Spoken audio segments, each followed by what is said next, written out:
দেখুন, ব্যাপারটা অনেক দিন আগে থেকে আমার সাথে হয়েছে, ঠিক আছে। উনি আগে পেন দিয়ে আমাকে খোঁচা মারতেন। আমি যখন রেজিস্টার খাতায় সাইন করতে যেতাম আমার ডিপার্টমেন্টে, তখন উনি আমাকে পেন দিয়ে খোঁচা মারতেন রীতিমতো, মানে কোমরের কাছে। উত্তপ্ত করতেন, এক মহিলা চিকিৎসককে উত্তপ্ত করতেন, হ্যাঁ, সেক্সুয়াল হ্যারাসমেন্ট করতেন। আপনার বিরুদ্ধে অভিযোগ আছে, আপনার বিরুদ্ধে অভিযোগ রয়েছে। আপনার বিরুদ্ধে একজন মহিলা চিকিৎসক অভিযোগ করছে, আপনি দিনের পর দিন তাকে বিরক্ত করতেন। মন্ডল, অহিন মন্ডল, আপনি মুখ দেখান। অহিন মন্ডল আপনি?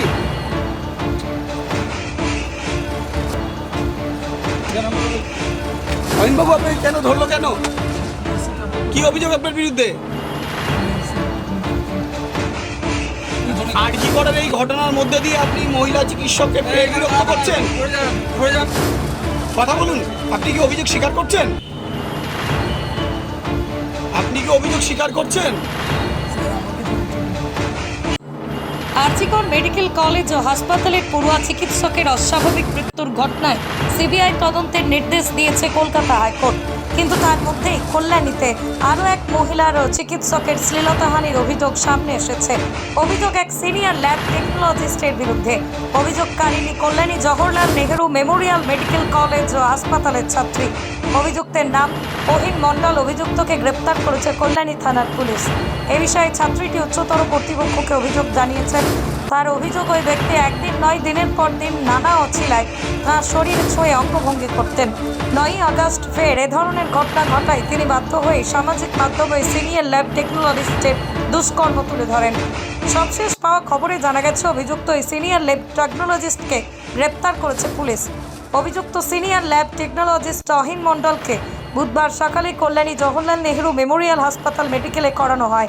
এরপরই অভিযোগকারীর অভিযোগ ভিত্তিতে ভারতীয় দণ্ডবিধি 74 ও 75 ধারায় অভিযুক্তের 10 দিনের পুলিশি হেফাজতের আবেদন জানিয়ে পাঠানো হলো কল্যাণী মহকুমা আদালতে। স্বভাবতই অভিযুক্ত গ্রেপ্তার হতে খুশি অভিযোগকারী মেডিকেল পড়ুয়া ছাত্রী এবং তার মা ও পরিবারের সদস্যরা।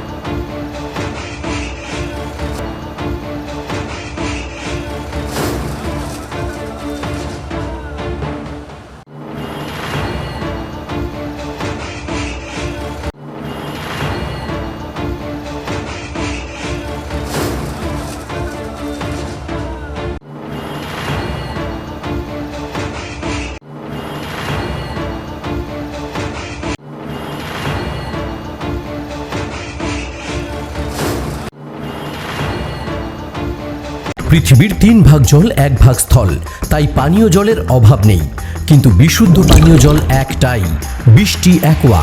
প্রতি ফোঁটায় আনে তৃপ্তি, মেটায় তেষ্টা। বৃষ্টি অ্যাকোয়া, বিশুদ্ধ পানীয় জল। Medical lab technologist, microbiology department, college of medicine and GNM hospital. তার বিরুদ্ধে অভিযোগ ছিল। আপনাকে কিভাবে বিরক্ত করতো বা কিভাবে, কবে থেকে? দেখুন, ব্যাপারটা অনেক দিন আগে থেকে আমার সাথে হয়েছে, ঠিক আছে। উনি আগে পেন দিয়ে আমাকে খোঁচা মারতেন। আমি যখন রেজিস্টার খাতায় সাইন করতে যেতাম আমার ডিপার্টমেন্টে, তখন উনি আমাকে পেন দিয়ে খোঁচা মারতেন রীতিমতো, মানে কোমরের কাছে। এবার যেহেতু তাকে, মানে একটা মানুষকে আমি দাদার সম্মান দিয়েছি, তাকে আমি হ্যাপি রক্ষাবন্ধন উইশ করেছি। আপনারা চাইলে আমি চ্যাটগুলো সেটা দেখাতে পারি। তো সেই মানুষকে আমি দাদার সম্মানই দিতাম। সেই মানুষ যে আমাকে এত নোংরা চোখে দেখতো, আমি সেটা কোনোদিনও ভাবিনি, প্রথম কথা। সেটা কি একদিনই না দিনের পর দিন? দিনের পর দিন করেছে, মানে মে মাস থেকে শুরু। আচ্ছা, মে মাস থেকে শুরু এরকম করতো। এই ওই যার বিরুদ্ধে অভিযোগ করছেন অহিন, কি এরকমই মেয়েদের বিরক্ত করে বা কিছু? দেখুন, কার সাথে, উনি অনেক বছরের পুরনো এখানকার এমপ্লয়ি, ঠিক আছে। এবার কার সাথে উনি কি করেছেন আমি তো সেটা জানি না। আমার এখানে পড়তে আসা হয়েছে 1.5 বছর চলছে। আমার মানে আমি এখানকার পিজিটি, এমএসসি পিজিটি। তো এবার উনি কার সাথে কি করেছেন, সেই মেয়ে সত্যি সাহস করে হয়তো বলতে চায়নি বা বলতে পারেনি, অনেকেই হতে পারে। আপনি সেই সাহসটা দেখিয়েছেন? আমি সেই সাহসটা দেখিয়েছি এবং আমি চাই যে এর পরবর্তীকালে যেন উনি কারোর সাথে এই নোংরা ব্যবহারটা না করতে। তারপরে আপনি কোথায় কোথায় অভিযোগ করলেন, এই যে সোশ্যাল মিডিয়ায় যেটা আপনি ফেসবুকে পোস্ট করেছিলেন, গণমাধ্যমে জানিয়েছেন, কবে জানানোর যেটা মনে হলো, কবে অতিরিক্ত বা বাড়াবাড়ি হয়ে গেল? 9ই আগস্ট, যখন আরজিকরের কেসটা নিয়ে সবাই ব্যস্ত, সেই দিনই মানে মানুষের ন্যূনতম লজ্জা থাকা উচিত যে একটা মেয়েকে এইভাবে একটা বাজে জিনিসের শিকার হতে হয়েছে। এত কিছু জানার পরেও তিনি এখানে একটা নোংরা জিনিস আমার সাথে করেন। তিনি ডিপার্টমেন্টে ওই 11:30 নাগাদ তখন আমি আমার ডিপার্টমেন্টে ছিলাম। 11:10 থেকে 11:30-র মধ্যে ঘটনাটা ঘটেছে।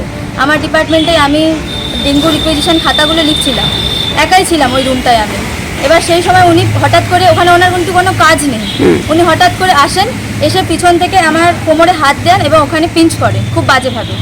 তখন আমাদের ডিপার্টমেন্টে যেহেতু MBBS পরীক্ষা চলছিল, আমি তখন চিৎকার করতে পারি, যেটা আমার করা উচিত ছিল ওই সময়।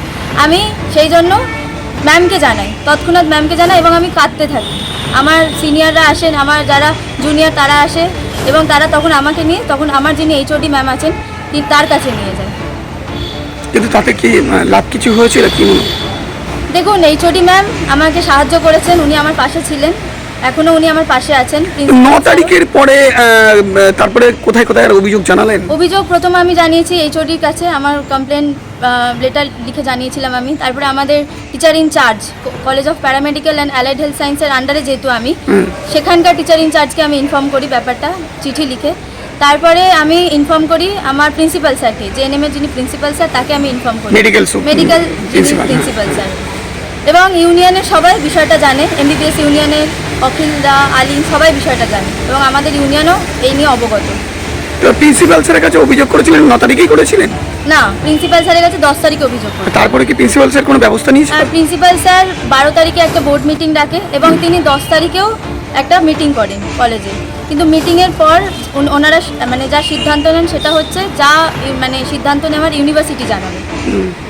এবার ইউনিভার্সিটি তাতে আপনি সন্তুষ্ট ছিলেন না? তাতে আমি সন্তুষ্ট ছিলাম না এবং তাই আমি বাধ্য হয়ে আজকে থানার দ্বারস্থ হয়েছি। মানে থানায় কবে অভিযোগ করলেন? থানায় আমি অভিযোগ করেছি সোমবার দিন, মানে গতকাল।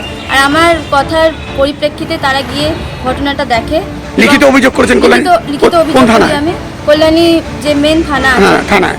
তারপর পুলিশ কি ব্যবস্থা নিল? পুলিশ সঙ্গে সঙ্গে ব্যবস্থা নিয়েছেন, অ্যাকশন নিয়েছেন। আমি তাদের প্রতি খুব কৃতজ্ঞ। একদম গ্রেফতার করেছে তাকে, অভিযুক্তকে গ্রেফতার করেছেন। আজকে কল্যাণী কোর্টে পাঠাচ্ছে? হ্যাঁ, আজকে কল্যাণী কোর্টে পাঠাচ্ছে। আপনি কিছুটা হলে এবার কি সিকিউরিটি ফিল করছেন যে এতদিন যে ইনসিকিউর ছিলেন, যেভাবে আপনাকে উত্তপ্ত করা হতো? আপনি আগেও বলেছেন যে আপনাকে হোয়াটসঅ্যাপে বিভিন্ন লিঙ্ক পাঠাতো যেগুলো অশ্লীল। হ্যাঁ, লিঙ্ক পাঠাতো এবং বাজে বাজে ভিডিও, সেটা দরকার হলে আমি কোর্টে সেটা পেশ করব। বাজে ভিডিও যেটা একটা বোনকে কখনোই পাঠানো যায় না, একটা বোনকে কখনোই মিডিল ফিঙ্গার দেখানো যায় না। মিডিল ফিঙ্গার তাকে দেখানো যায় যার সাথে আমার সেই সম্পর্কটা থাকে। আচ্ছা, তো সেক্ষেত্রে এই ভিডিওগুলোর ব্যাপারে প্রশাসনকে জানিয়েছেন? হ্যাঁ, তারা অবগত। কি চাইছেন? আমি এর জাস্টিস চাই এবং চাই এনার যাতে উপযুক্ত শাস্তি হোক এবং ইনি সেটা স্বীকার করেন যে আমি এই জিনিসটা যে করেছি সেটা খুব ভুল এবং ভবিষ্যতে কোনো মেয়ের সাথে আমি এইরকম দুর্ব্যবহার করব না। আমি শুধু এইটুকুই চাই। আপনি কোন ইয়ার? আমি MSc medical microbiology second year PGT। নদিয়ার সবথেকে বড় English medium school JRS public school প্রায় 35 বিঘা জমির ওপর গড়ে উঠেছে বিশাল ক্যাম্পাস। নার্সারি থেকে শুরু করে উচ্চ মাধ্যমিক, ITI college, law college, B.Ed college, ভর্তি চলছে। JRS পাবলিক ব্যালকনি বা সিঁড়ির রেলিং, মডিউলার কিচেন বা ড্রয়িং রুম, এক কথায় আপনার স্বপ্নের বাড়িকে করে তুলুন আরো সুন্দর। Chakdah ply centre, gorgeous look বা কোয়ালিটি সবে 3 number 1 Chakdah ply centre. Chakdah ply centre, KBM Chakdah, Nadia. কোথায় ইনভেস্ট করবেন, কেন করবেন বুঝতে পারছেন না তো? সঠিক গাইডলাইন পেতে আজই আসুন নদিয়ার চাকদাতে নিবেদিতা প্রাইভেট লিমিটেডে। Nibedita private limited, marketing and distribution service. Chakdah aluminium centre, ply, কাঁচ, laminates, kitchen fittings, door lock, window ও অ্যালুমিনিয়ামের খুচরো ও পাইকারি বিক্রেতা। Chakdah aluminium centre, Purbalalpur 50 number রেলগেটের পাশে, চাকদা, নদিয়া। হোমওয়ার্কটা করেছো? হ্যাঁ স্যার। এ বাবা, ভুল করেছো কেন? চোখে কেমন ঝাপসা দেখছি, লিখতে আর পড়তে খুব সমস্যা হচ্ছে। চাকদার মডার্ন অপটিক্স থেকে ভালো চোখের ডাক্তার দেখিয়ে নাও। প্রতিদিন প্রকৃত চোখের ডাক্তার ও দৃষ্টি বিশেষজ্ঞ মডার্ন অপটিক্স, চাকদহে। স্যামসাং, জিও,